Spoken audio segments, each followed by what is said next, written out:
6 pertanyaan malaikat di alam kubur.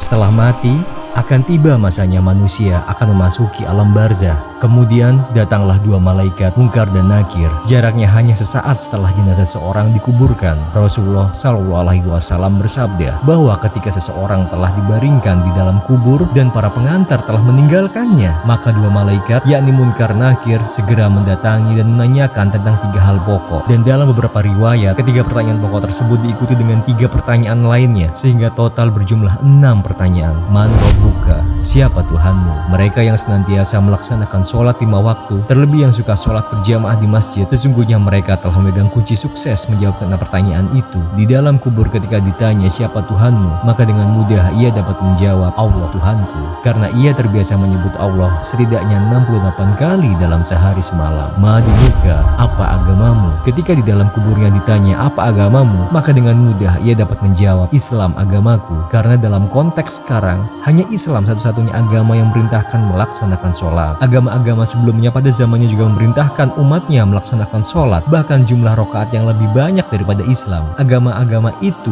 hingga sekarang masih ada, namun inti ajarannya tidak lagi menekankan iman tauhid dengan hanya menyembah Allah SWT sebagaimana Islam. Man nabiyuka, siapa nabimu? Seseorang yang semasa hidupnya senantiasa melaksanakan sholat akan dengan mudah menjawab pertanyaan siapa nabimu, yakni dengan jawaban Nabiku Muhammad SAW, karena setiap hari selalu menyebut nama Muhammad. Ma kitabuka, apa kitabmu? Seseorang yang senantiasa melaksanakan kewajiban sholat tentu dapat menjawab pertanyaan itu dengan jawaban Kitabku Al-Quran, karena di dalam sholat terdapat rukun yang mengharuskan orang sholat membaca surah pertama dalam Al-Quran, yakni surah Al-Fatihah. Aina kiblatuka, di mana kiblatmu? Seseorang yang senantiasa melaksanakan kewajiban sholat tentu dapat menjawab pertanyaan itu dengan jawaban Ka'bah kiblatku, karena orang yang senantiasa melaksanakan kewajiban sholat akan menghadap ke arah Ka'bah sebanyak 5 kali sehari. Man ikwanuka, siapa saudaramu? Seseorang yang senantiasa melaksanakan kewajiban sholat